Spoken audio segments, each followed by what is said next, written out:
Hari yang cerah. Terlihat langit biru dengan sedikit awan putih tipis yang membuat terik matahari tidak terlalu menyengat di tubuh.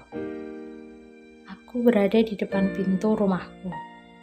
Rasanya ingin segera masuk untuk merebahkan tubuh ini di kasur. Ketika akan membuka pintu, aku tersadar bahwa password rumahku adalah tanggal lahir Sigit. Orang itu lagi. Aku harus segera menggantinya. Gerutuku sendiri. Aku langsung bergegas menggantinya, agar tidak ada lagi jejak-jejak Sigit di kehidupanku. Setelah password berhasil aku ganti, aku masuk rumah dan kembali berkata pada diriku sendiri, hari ini akan menjadi penanda dimulainya awal yang baru dalam hidupku.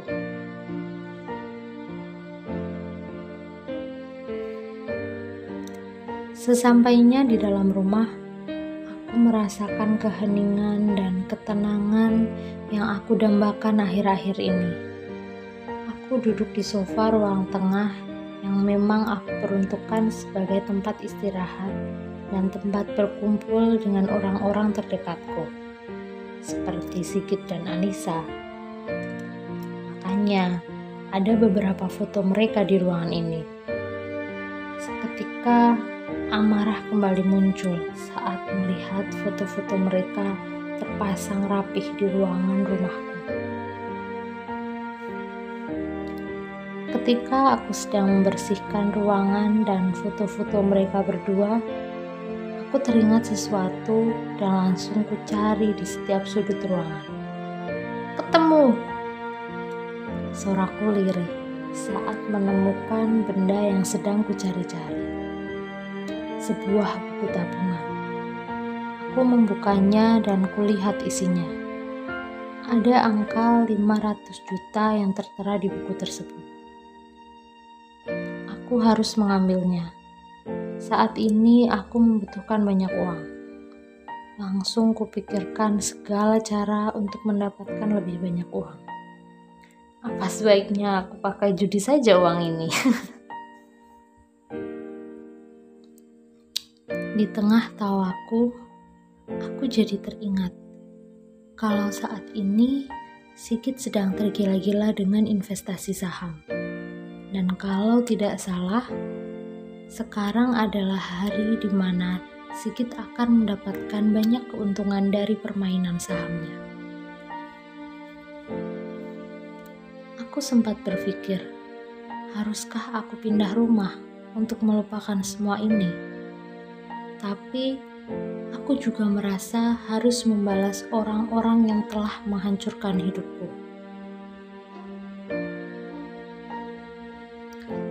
Tiba-tiba terdapat pesan masuk di ponselku. Pesan dari Sigit. Dia ingin ke rumahku. Tentu saja aku menolaknya. Aku tidak ingin dia masuk lagi ke rumahku. Kita makan di luar saja. Jawabku singkat. Di tempat lain, Sigit yang masih duduk di ruang kerjanya masih terheran-heran dengan jawaban ketus dari kekasihnya. Dan tanpa disadari, dia sedang diperhatikan oleh kepala manajernya. Sigit, mana laporan untuk hari ini? Main HP terus. Kerjaanmu jangan sampai berantakan ya. Tegur sang kepala manajer. Ini sedang saya siapkan, Pak. Cepat serahkan ke ruangan saya. Baik, Pak. Ini sedang saya cetak. Kertas terakhir masih dalam proses pencetakan. Tapi kepala manajer masih saja menunggu untuk menerima laporan dari Sigit. Ini Pak, laporan tahap 1. Ucap Sigit seraya menyerahkan laporan pada kepala manajer. Apa kamu sudah memeriksanya? Sudah, Pak. Bagus. Fokuslah, Sigit. Ini tempat kerja, bukan rumah pribadimu. Sang manajer langsung kembali ke ruangannya setelah memastikan laporan dari Sigit. Sementara itu, Sigit masih duduk di kursinya, menghela nafas setelah ditegur atasannya. Dasar menyebalkan, padahal usia kita sama. Kenapa dia jadi kepala manajer dan kenapa sikapnya selalu saja dingin padaku? Dia menggerutu sendiri. Tiba-tiba di tengah rasa kesalnya, dia melirik rekan kerja dan juga teman dari kekasihnya, Anissa, yang meja kerjanya tepat berhadapan dengannya. Dia berpikir sendiri, Anissa selalu ramah dan menyenangkan. Tingkahnya juga lucu dan imut, berbeda sekali dengan kekasihnya, yang terlalu ketus dan cuek, serta tidak peduli pada orang lain.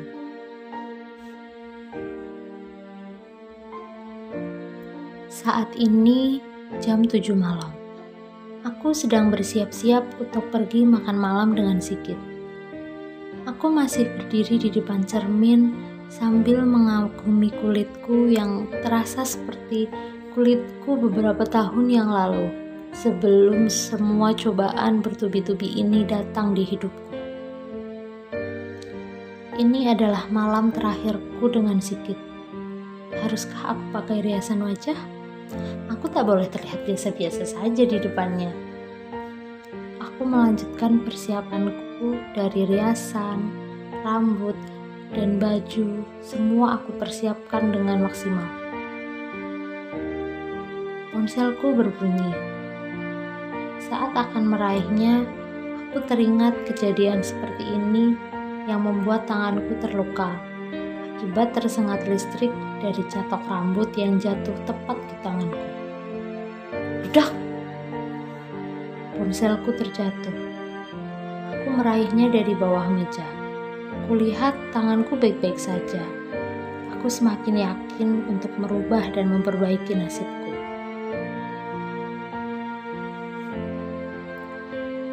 Ternyata ada pesan dari Sigit. Dia memberitahuku lokasi di mana kita akan bertemu. Sekaligus memberitahu bahwa dia akan membawakan sesuatu padaku. Aku teringat, Sigit pernah mengajakku makan malam dan dia membawa Anissa untuk mengejutkanku.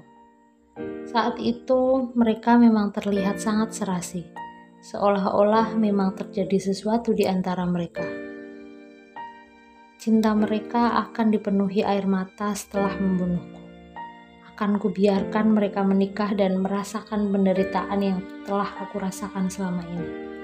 Batinku dengan penuh emosi. Aku sampai di tempat yang sudah ditentukan. Aku duduk sendiri menunggu mereka yang datang sekitar 15 menit kemudian. Aku lihat mereka berdua datang bersama. Surprise! Anna, bagaimana kabarmu? Ucap Anissa seraya memelukku. Anissa khawatir dengan kondisimu, makanya dia aku ajak sekalian. Ucap Sigit seraya memundurkan kursi untuk Anissa. Sudah kuduga, dia akan langsung ambil posisi dengan cepat. Aku jadi tidak enak. Maafkan sikapku tadi siang ya, jawabku. Bagaimana kalau kita pesan ayam dan sup kepiting? Terserah kamu saja, ucap Sigit sok perhatian. Saat itu, kita bertiga berbicara dengan santai dan dipenuhi candaan. Aku pun ikut mengalir dalam suasana. Sementara ini, aku seolah-olah melupakan sakit hatiku pada mereka. Di sela-sela obrolan, sesekali mereka memujiku dengan wajah penuh senyum. Anna, aku ini sangat iri padamu. Kamu baik, cantik, tinggi, bahkan badanmu pun atletis. Puji Anissa padaku. Benarkah? Padahal makanan kita sama saja. Oh iya Nis, kalau kamu masih bisa tambah tinggi, apa yang akan kamu lakukan? Apa ya? Mungkin aku akan pinjam celanamu. Sudahlah, lupakan saja. Ayo kita bersenang-senang saja saat ini. Kami sangat menikmati momen itu. Sudah lama sekali aku tidak pernah merasakan kehangatan ini.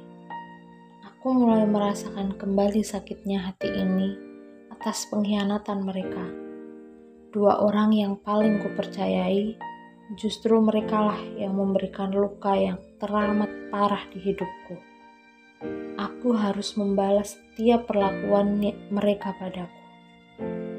Saat ini tertawalah sepuas kalian, sebelum air mata memenuhi hari-hari kalian nanti. Prang! Aku terkejut saat semangkuk sup kepiting panas yang dibawa pelayan tumpah di tanganku. Panas sekali rasanya. Maafkan saya, Bu, ucap pelayan panik. Ana, bagaimana tanganmu? Ayo kita ke rumah sakit sebelum tanganmu melepuh dan meninggalkan bekas. Anissa terlihat panik dan mencoba membersihkan sup dari tanganku. Jangan sentuh aku, cegahku saat dia mencoba meraih tanganku. Maaf, apa sakit sekali? Dia masih terlihat panik dan mencoba meraihku. Sudah, tidak perlu, aku mau ke toilet. Saat berada di toilet, aku membersihkan tangan dan bajuku. Aku merasa ini semua tidak akan berubah.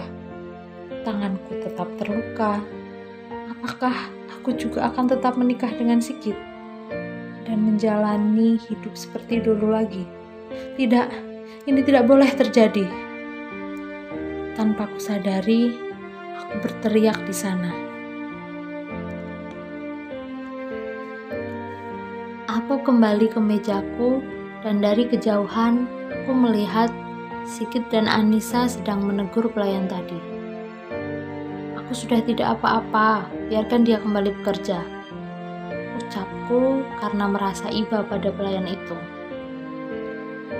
Kami kembali bercerita, seolah tak terjadi apa-apa. Semakin lama, aku lebih banyak diam dan menyaksikan mereka asik mengobrol. Hanya sesekali aku menimpali candaan mereka. Semakin malam, obrolan kami semakin tidak jelas, terutama Anissa yang mulai terlihat ngelantur dan tidak jelas efek terlalu banyak minum. Jam 00.13.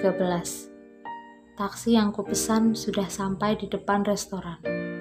Aku menuntun Anissa ke taksi bersama dengan Sigit. Pak, tolong antarkan dia ke alamat ini ya, ucap Sigit pada supir taksi. Melihat Anissa pergi, aku berpikir, dia memang seharusnya pergi dari tadi, bahkan pergi saja dari hidupku. Kami berdua pun kembali ke dalam restoran, melanjutkan minum dan mengobrol. Entah mengapa, rasanya malam ini aku ingin sekali minum sebanyak mungkin. Kau sangat cantik malam ini, sayang, ucap Sigit tiba-tiba. Aku ingin beli saham, sepertinya menarik, jawabku, seakan tidak peduli apa yang diucapkan Sigit barusan. Kamu tertarik dengan saham juga? Iya. Bisakah kamu mengajariku? Ucapku semangat. Tentu saja bisa, jawab Sigit. Dilanjutkan dengan penjelasannya terkait saham. Dia menjelaskan dengan sangat santai dan menarik, membuatku lebih mudah memahaminya.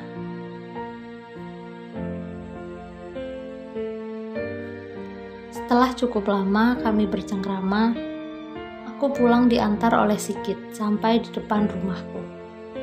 Sebelum aku membuka pintu mobil, tanganku ditahan. Tiba-tiba dia mencium keningku. Tidur yang nyenyak, sayang, sampai bertemu di kantor, bisiknya padaku. Aku tidak menanggapi, justru rasa jijik yang memenuhi seluruh tubuhku. Aku sudah selesai mandi dan bersiap tidur, tapi kulihat Sigit mengirimiku pesan. berisi saran untuk membeli sejumlah saham dalam bidang elektronik, listrik, dan farmasi, karena saat ini penjualannya sedang bagus. Terima kasih sayang, akan kuterima kompensasi atas sakit hati yang kau torehkan di hidupku.